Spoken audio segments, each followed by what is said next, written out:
From James. And again, as you've just heard, one of the reasons that I like James is James doesn't mince words. He says it exactly like he means it and is not afraid to tell the truth. That's why we have our theme from the front lines, wisdom and challenge. Now James was in the front lines. He was right there. He watched his older brother grow up, but then he watched him die, and he watched the resurrection, and then he watched the day of Pentecost when the church was started and the power of the Holy Spirit came down. And so he got to see everything, the whole story. And so when he wrote the letter to the young church, to Christians, on what it meant to be living a Christian life, he knew exactly what it meant. And he spoke from the heart. In our first image, Larry, you want to bring that up? We have a couple of images to go through. This one's a little challenging. Now the resolution's a little small, and so it looks like Lego people up there, right? Well, when you're looking at those Lego people, those are people preparing for an obstacle course, all right, a challenge course. And the instructor has his helmet on, and a couple of folks here have their helmets on, but you notice they're paying attention. Because not only does the instructor want them to do well and survive and not get injured, but they do too, so they're paying close attention. Just like you see, we have our little obstacle course here, we have our rope ladder, and we have our rock wall over here. So we're getting ready, not a physical challenge, but a spiritual challenge, and I think you probably would agree with me, living a Christian life is indeed a challenge. As we move farther and farther into the information age. Yes, I've got one of these, and I almost know how to use it. As we move farther and farther into the information age, what we're also doing is moving farther and farther into the misinformation age. You know that when you hear or read stuff from news agencies or other sources, you know that there is error. There's miscommunication, there's deception, and sometimes even, yes, in the political season, slander. And that's everywhere. In the newspapers, on the web pages. And you read that and you see that, and we have come to, unfortunately, expect that as a society, is that's the normal way of doing business now. That's how we talk and how we treat each other. We live in an anxious world. You know it. I know it. The media makes money off of it, because if they can get you riled up, then they can get your attention. And then while they have your attention, then the advertisers will sell you stuff, right? Because you can't wait to see what other terrible nonsense is going on or you need to be upset about. And if you don't know what to be upset about, they'll tell you. But let's talk a little bit more about personally. Personally. There's an analogy that I have heard that I like. It's called the garbage man. Maybe you know of someone, maybe ourselves, but sometimes when you just say something rather quickly and it comes out and it's not very nice. Now, think about someone, maybe you've been following someone on the highway and you see them throw out a piece of paper, a piece of trash on the road. I don't know about you, but that annoys me a little bit. You know, not enough to honk or run them down, cut them off or anything, but you know, I just don't like that. Because this is our world, this is our planet. And if they don't go back and pick it up, either someone else will, or it won't get picked up at all. so there's some trash on the ground. Well, that's in a physical sense. But in a personal sense, sometimes we do the same thing. When we walk around and we say something slips out, we say something mean about a fellow student, a coworker, or, since we're human, we can maybe say something about someone in our congregation. We can say something that's not very nice, and when it comes out, it just... Sorry for the sound effects. That comes out too. But you just kind of spit it out, and there it is, right? And oh man. And so it's laying there, that piece of garbage that just came out of my mouth. And so there it is, and it's going to be there. And it's like on the internet. If you put it on the internet, it'll be there forever. Don't do that. If maybe you've been around somebody, though, that has kind of a habit of doing that sort of thing, they can only seem to express themselves in negative ways. And so whenever they say something, you kind of cringe, and here comes something else. And then out it comes, and pretty soon that person maybe has a whole pile of garbage around them. I mean, you can't see it, but you can feel it. Just negative, yucky stuff. And you have to be careful, because sometimes when you get around them, all that yucky stuff starts to get over you, and if you're not careful, you can start repeating some of that yucky stuff and get influenced by that stuff. And that's where we're headed today. Right speech. There's another image here. It's kind of a joke. I thought it was funny, but that little thing inside your head that keeps you from saying things you shouldn't? Sometimes it doesn't work. Sometimes we slip up and say things that maybe we really shouldn't have said, and it just out it comes.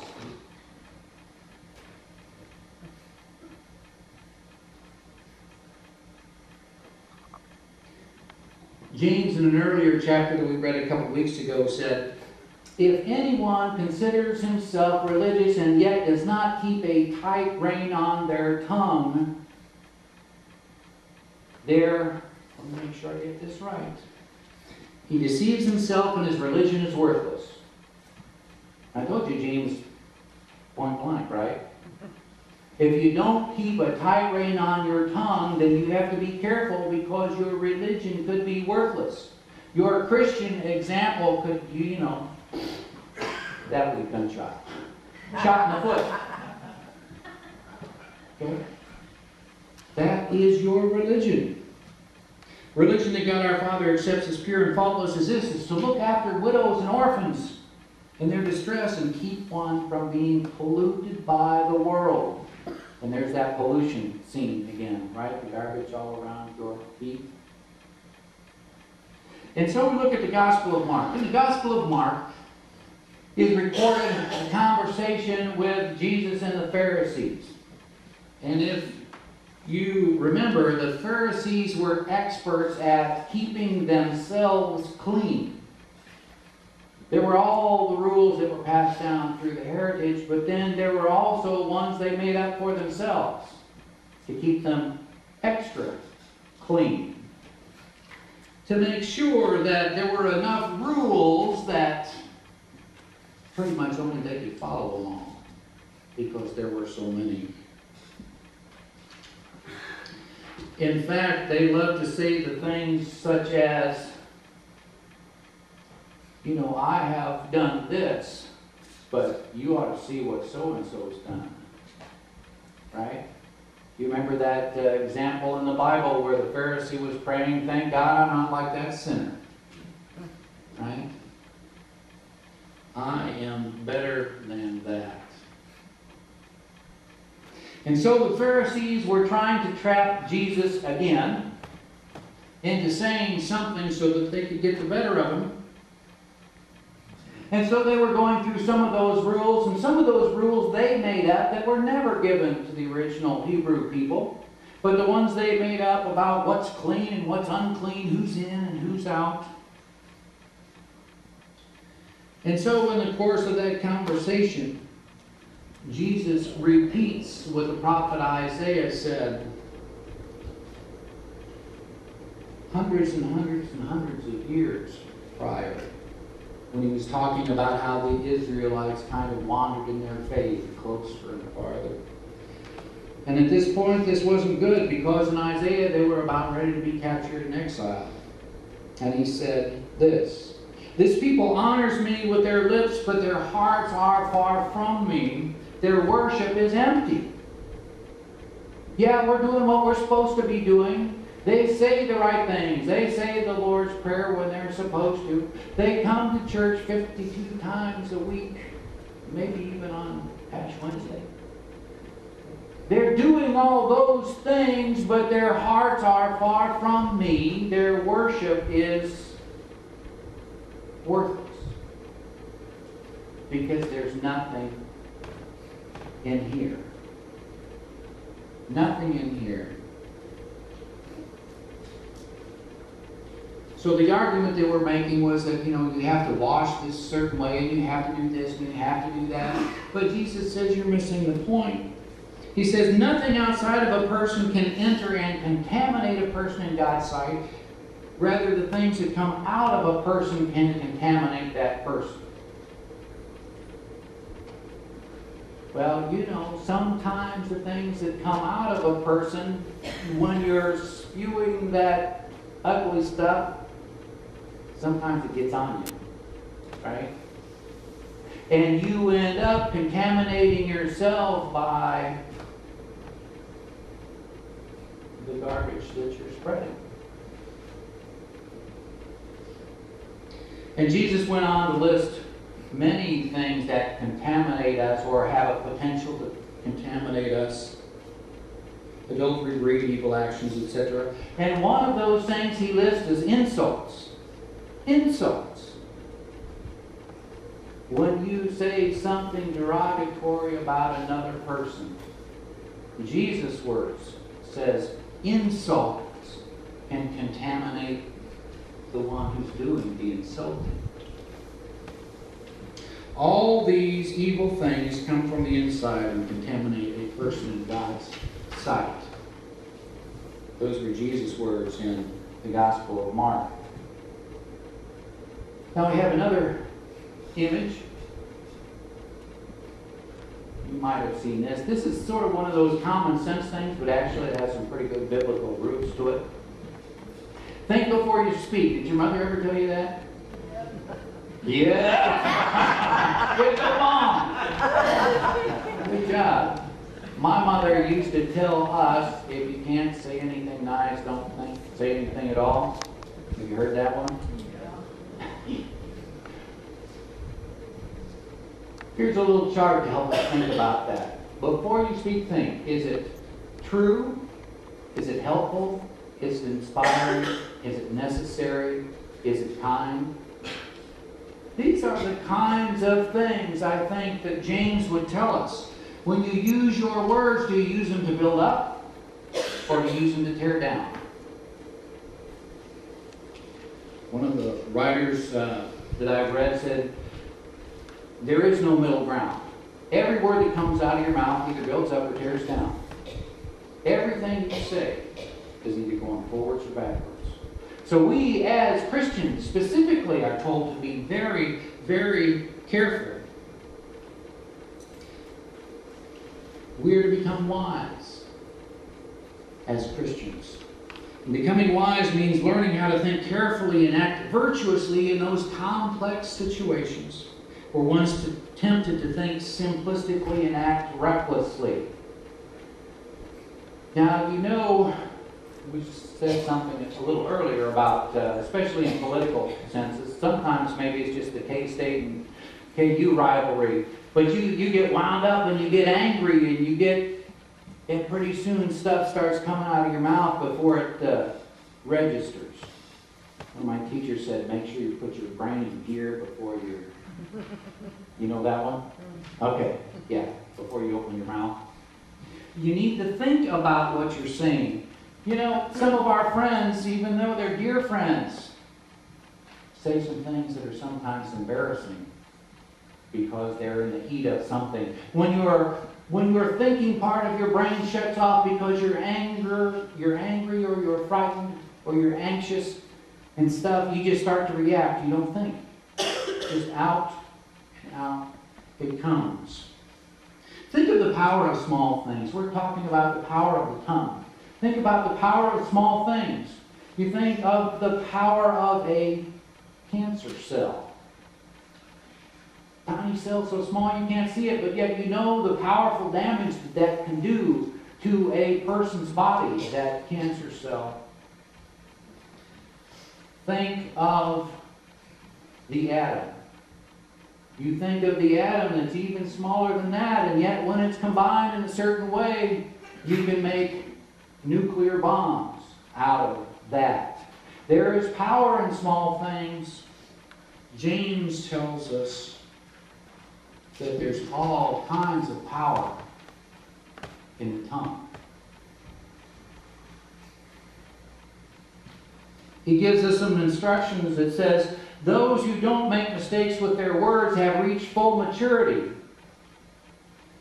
I am conscious almost, well, every day, at least one point in the day, about what I say.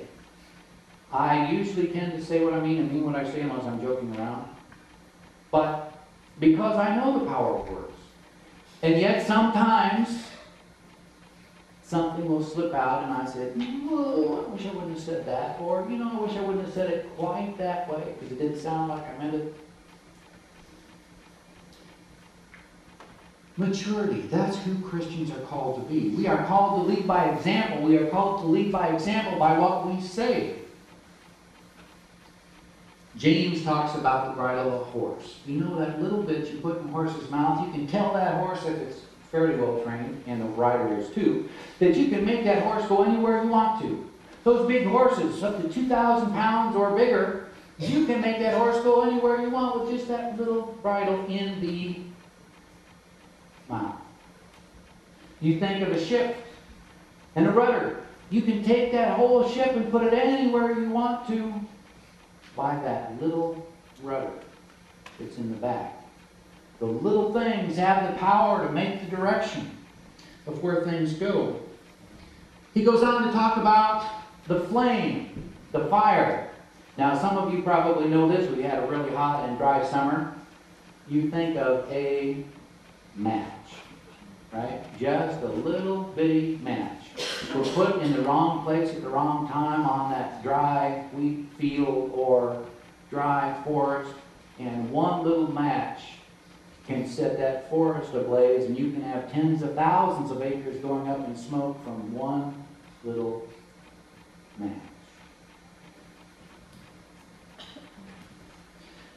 James, in his wisdom, says the same thing. Think about this. A small flame can set a whole forest on fire. The tongue is a small flame of fire, a world of evil at work in us, and it contaminates our whole lives. When we let that little member of our body loose, uncontrolled, it can set fire to those things we love. It can set fire to those whom we love.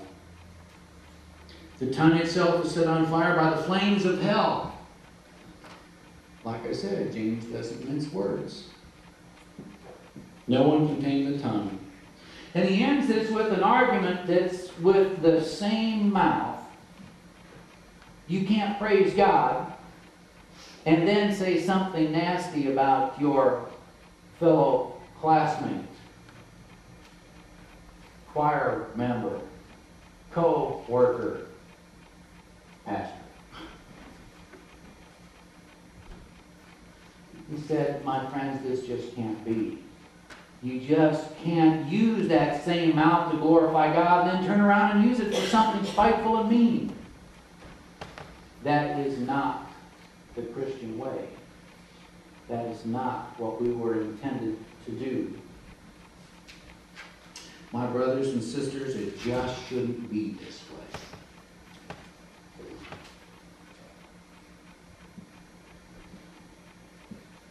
In the Gospel of Mark, Jesus tells us that what comes out of a person defiles a person. In James' wisdom, he talks about this. The truth of God's wisdom is beautiful and life-giving. When we neglect this truth, we're lost and we're walking on paths that lead to death and confusion. Take us somewhere that we don't want to go. But when we live in the truth that is Jesus Christ, our souls are revived and our lives are restored. We're healthier, we're happier, we're stronger, and so are those people who are around us when that life is shared with one another. We really can't claim to be Christians when we belittle and make fun and run down these other things and other people, even if we really don't agree with them. We can simply say we don't agree without being mean. So your sermon challenge today is to keep this in mind. And this again is Ephesians 4:15. We say this from time to time. Speaking the truth in love, we will grow to become, in every respect, the mature body of Him who is the head, that is Christ. Speaking the truth in love. If you are speaking the truth in love, then you can say what needs to be said. You know the difference between speaking the truth in love and gossip? Gossip is telling the truth. But gossip is telling the truth to be mean. You know, I saw so-and-so do this. Don't you think that's awful? I have heard from someone that such and such happened, and I really did hear it. Gossip. Not speaking the truth in love. When you say something because you want to help that person constructively, speaking the truth in love. And lastly, when you say something but you don't follow it up, that's not telling the truth. When you don't walk the walk, when you don't walk the talk, then you're not speaking the truth in love. When we love our neighbor as ourselves, we could say that Christ is all that. We can say that our church is all that. But what we do is with our actions, we paint a great, big picture of what we really mean by that. So I want you to speak the truth and paint boldly. And all God's people said, Amen. Amen. Let's stand and sing. Make me a servant of your peace.